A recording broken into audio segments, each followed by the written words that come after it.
It might surprise some of you lot, but I'm actually a great chef, and that's why I use HelloFresh. They send you a box every week, and it's full of really tasty food that you can make super quickly and easily. All you have to do is follow their simple recipes. There's usually like 6 to 8 steps, which means I can get dinner done quickly. They've even got this new category called Super Quick, which gets you a healthy meal ready in 15 minutes. I went on the site, I chose from more than 44 recipes, so you can't get bored of the options. Now, the one I chose for today was the creamy chicken tikka masala with sweet potatoes and fluffy rice. It tastes great, and it actually works out cheap as well. Around £3.15 per portion of each meal, and that's before you use my discount, so I do look after you. And if you're quick, you can get a big discount from me. HelloFresh are offering 60% off of your first box and 25% off your next 2 months, including some free gifts. There's a lot of extras in there. You can either scan the QR code or you can click the link in the description below and use the code KICKOFF, all one word, block capitals, to get that great offer, and you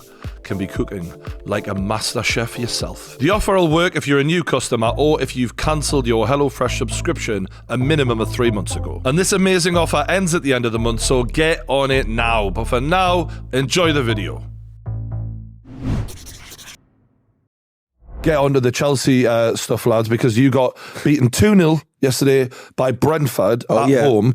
I was shocked when Joey told me how few home games Chelsea have won in the last year. How many was it? 1 in the last 9 months.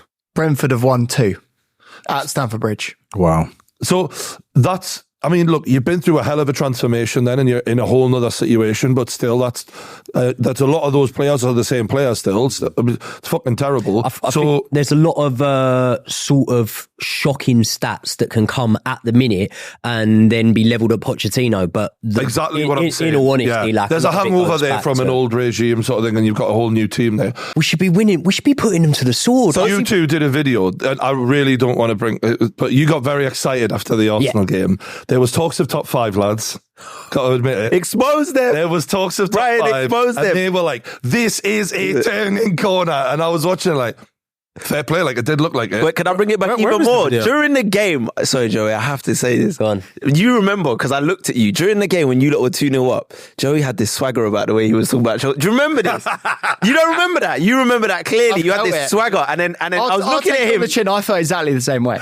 You felt like him? Yeah, but you weren't saying it though. Yeah. You was a bit more cautious, and I was looking at it, and I remember just saying, well, Arsenal could score 2. And then they scored 2, and it was kind of like, all right, like, you know, Chelsea kind of bottled it towards the end of the game. Let's be real, after that first mistake from Sanchez. But we still felt like it was enough for them to take something into the next game. If they hit the next game with the same intensity, they should have blown Brentford away. To go and lose 2-0 is bad. The major critique from people about the Arsenal match was, oh, you got lucky. 1 goal was a total fluke. And I can't even believe that's up for debate. But apparently Chelsea fans are saying he genuinely meant that.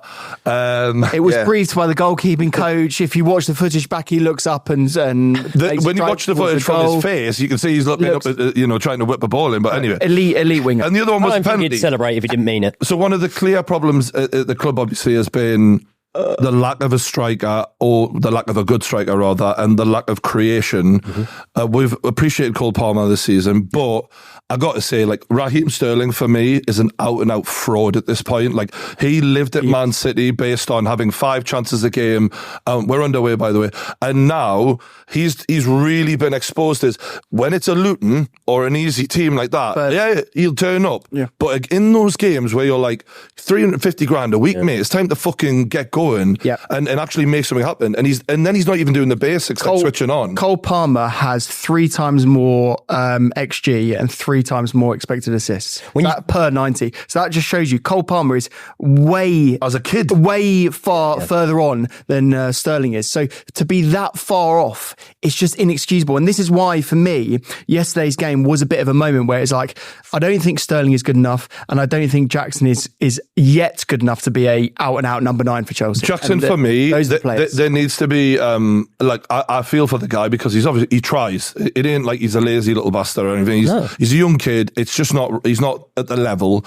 But for me, that last game was a real clear example of you're nowhere near this level. And I don't know, and I don't want to write the kid off, because I actually think you give him time, but I doubt he'll ever be Chelsea level. Well, the thing that I was always crediting Jackson for was that although he was missing sitters and there was opportunities you'd have liked to have seen him taken, he was creating those opportunities. He was getting into these positions and making those runs that I thought, okay, they're quite clever runs and you're not giving the defenders a moment's peace.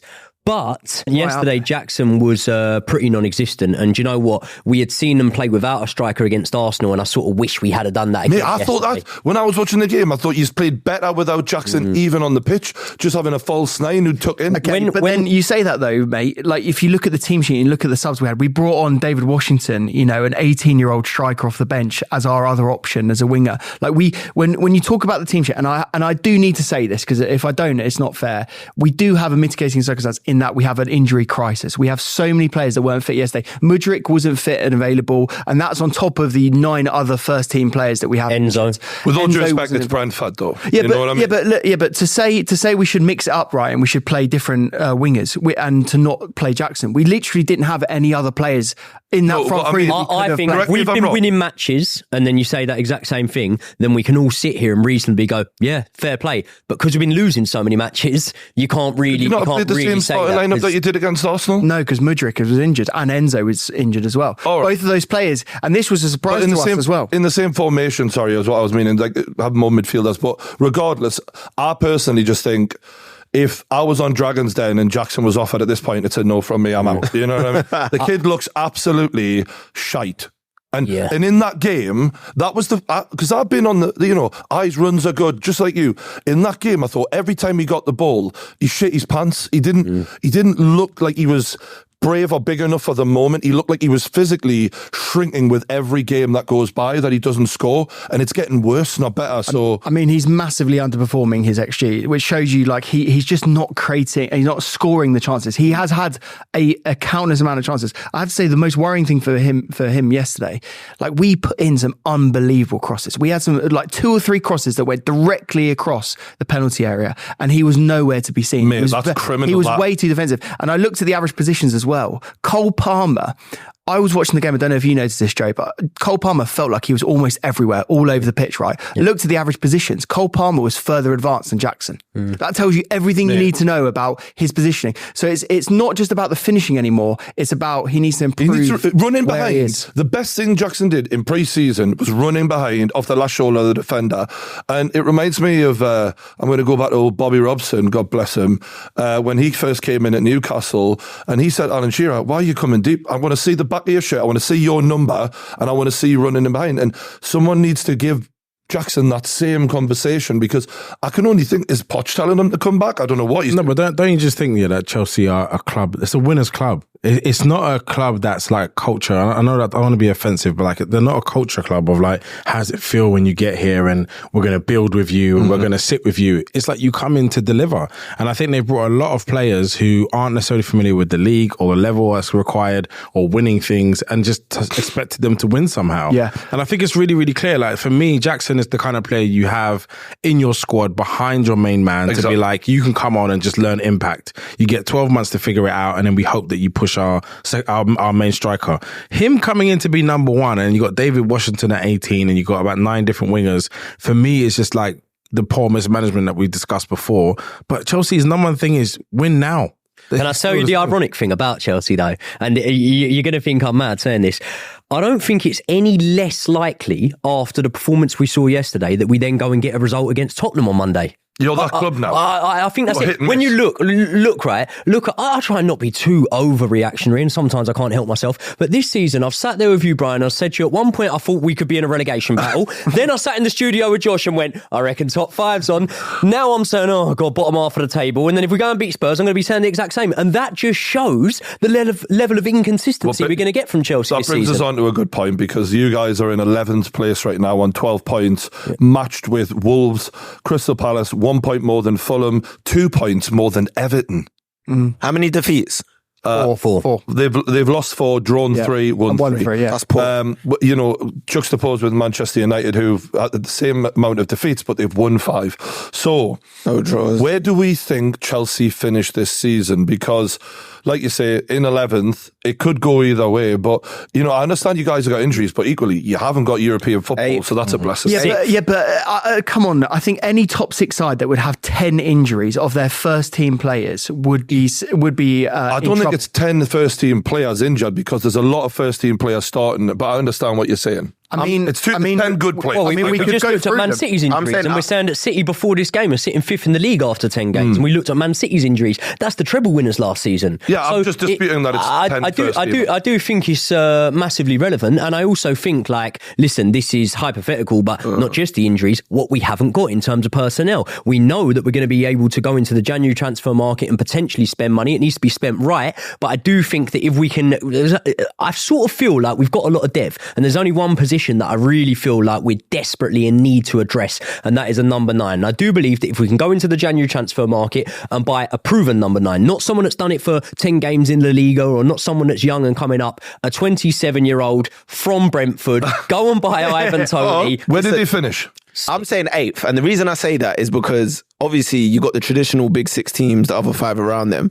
But Villa and Unai Emery right now, the way they're playing, we don't expect them to, go all the way maybe for a top 4 position. But the way they're playing right now, they look organised. Class, mate. Everyone knows their role. They're a hard team to beat. They're not losing at Villa Park. When was the last time I was at Villa Park? Mate, this is what happens when you change too many players, man. Like Villa have tweaked things. They haven't gone there you for go. the whole They haven't ripped up the book. But I think the problem with Chelsea is as well, and as much as I rate him, and I love him, Mauricio Pochettino, and I said he'll suit Chelsea because they got young players and he's good with young players. I'm concerned that when I'm looking at this Chelsea team, I can't really see the Poch identity on it yet. I know it's 10 games, but I'm still looking at the team saying... It's coming. But that's what I say. I look at Ange... and I know that's where you're saying, overhauling the squad comes into play. Because I look at Ange and he's been there and it's like they've already understood what they need to do. They're playing into it the back same to front. issue. Like they had players who actually knew each other. Like, so it was easier to sort out. But I think Poch has got a harder job. And I think even though we see the price tags, people kind of forget. But is he getting the best out of the team he has right now? Even injury-ridden as they may be, is he getting the best out of, or at least drawing out there, or not pissing away a 2-goal lead with 15 minutes to go? The only reason why I disagree with you is you look at that 75 minutes against Arsenal and we look like we could mix it at the top level. Can you leave Arsenal alone, please, and not make them the anchor of your season? Just but one game. Well, that was the previous game. It's the only thing I can think on. Why are you even combining onto that? Stylistically, I'm seeing big differences from last season. I actually am seeing, in moments, transition to this Pochettino style of play in comparison to how we were playing last season. But what I would say is you can't really tell me any team that we're in a transition that weren't only doing it sporadically. Like when Arsenal were in transition, they weren't doing it. We're in transition. Whoa. Are you that far in transition? New manager? We at Conte, we were playing defensive football. When I spoke to Basuma the other day, who basically is on Kick Game today, you can watch that, cheeky plug. Yeah. I'm just saying, Basuma even said, and I'm not to give too much away, but he was saying the thing with Conte is, he made them run so much without the ball. So when he got there, he was like, what is this? Like, I'm not an athlete. I'm not a track runner. Like, why am I running so much without the ball? And he's saying with this manager, all we do is run with the ball. So it's a complete U-turn culture shot there. But he's done it in a short space of time. The personnel isn't massively different. When you look at our team from last season. But we did lose the best striker in the world, though. I'm just saying. You did, yeah. But a lot of the personnel and a lot of the senior figures in the team as well have stepped up, and they're still the same people there. In the Chelsea team, the personnel is completely different to last season. And that's completely different to the season before. So what I'm saying is there's other factors that go into it. But did you have 4 losses in your first 10 games? No, not with the run of fixtures. With the manager you have, the run of fixtures you got, the amount of money you spent. I don't think you should. How many games have you lost at home this season? You're totally right. Well, it's a lot more than we've won, I'll tell you that for sure. I feel like there's just a point that we're not talking about, which is this is actually the makings of Todd Bowley. We're kind of speaking as if like this happened by mistake, as if like he inherited this team and we're all trying to figure it out. He made this team. The thing is, though, is that it does make sense from a financial business perspective. The way that he wants to run the club, we've reduced the wage bill by over £100 million. We've signed young players that will have and gain value over time. 15-year contracts. But again, that's again, like we're not failing FFP because of that reason. Like but the thing is that football is not a business, and when you think of it as a business, it's a terrible investment. As in when you think of it as a business like that, business first, it doesn't work because it's not just about numbers. It's not just about how long the contracts are and we got the wage bill down. That's all business terms. You can't explain that to the fans, and fans don't care.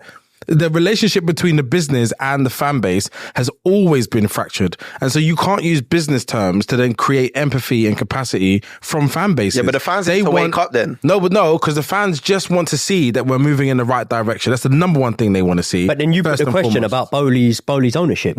So that is business. So when you're asking about, should we not be directing it at Bowley's ownership? If you speak about Bowley, who doesn't manage the team, isn't the one coaching on the sidelines, that is a business aspect of it. So then it is relevant for us to say that's he's the got the wage bill down. Element of it. That's him being involved in as a businessman being involved in a footballing element of it, and then masking as if that's the reason why it's a problem. It's not a business problem. It's a sporting problem. Your team is just imbalanced, and the fact that you don't have a striker after spending that much money is about mismanagement from the sporting side of it, because the money's there. So if I provide the business resources for a project and I'm saying I want the project to be completed, but then I've got involved and I'm like, bring my friend in or bring this guy I know in, or I'm telling you now, Josh Kroenke isn't sitting there and saying, we want to get in this player from that. Bowley isn't. Do you think Bowley is? We've hired a whole set of recruitment. Like we've literally got a team of like 8 or 9 recruitment experts that are doing all of the transfers. And even when you look at the personnel, the players we're playing, came only in the summer. It was previous. Bowley maybe was doing that. When you look at the initial signings, the first window, when you look at the signings of Sterling, Koulibaly, a lot of those players there, I've got no doubt that Bowley probably was sitting there and doing that. But I do think, and I'm not backing Bowley here, I'm just sort of making the point that it deserves, is that Bowley has got people in to do these things. When you look at the structure of our recruitment, as much as you can say Chelsea just throw the cash at anyone, the actual wage bill and the profile of the players in terms of their age and things like that, it is very different this summer in comparison to Bowley's first season. So I think in terms of what you're saying there about Bowley sitting there and interfering all that much, I don't actually think that that's the case now at all. I think he's got people running that side of the business. But just to put a pin on this, because I do want to understand where you think the season's going now, and I know it's a grey area. Where did Chelsea finish? You said 8th. I think we finish in 7th this year. 6th. 6th to 8th. Yeah. Come on, pick a position. Nah, it's hard because I'll say 8. I think 8th's a reasonable shout because, and it could be higher to be fair, if they get Ivan Toney, I think there's a real possibility that things do click, because I think a Cole Palmer with an Ivan Toney in front of him, it could be a really dangerous combination. Phenomenal. And then that could actually help out some of the slackers like Raheem Sterling. Can I just say, like, no disrespect, Cole Palmer's he's looking like a great young player, and Ivan Toney's a good, striker who's done well for Brentford. But the fact that we're saying that these two are the saviours for Chelsea now is hilarious. Exactly. That is fucking hilarious to me. This is Chelsea. Yeah, they sing it all the time. Champions of Europe, Ivan Toney's one of the best strikers in the league. You're sitting top of the league at the minute, mate. You're sitting top of the league at the minute. No one last season was thinking, Basuma's going to be the driving force for Spurs. Yeah, but it's not just him. No, it's the players that actually rated, like Son, who's been rated, has won Golden Boots, and Madison, who has been rated.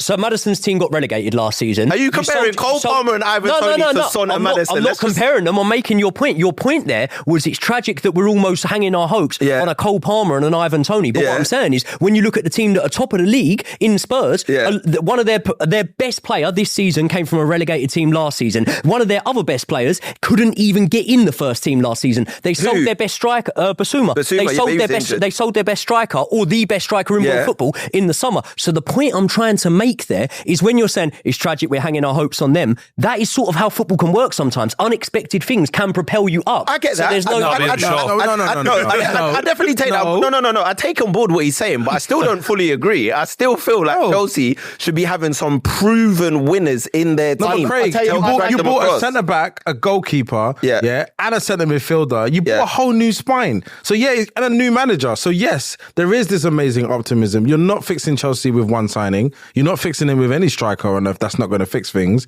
because there's still a whole lot of instability in the wider squad. There's still a lot of players that we just don't know who they really are and if they're going to make sense.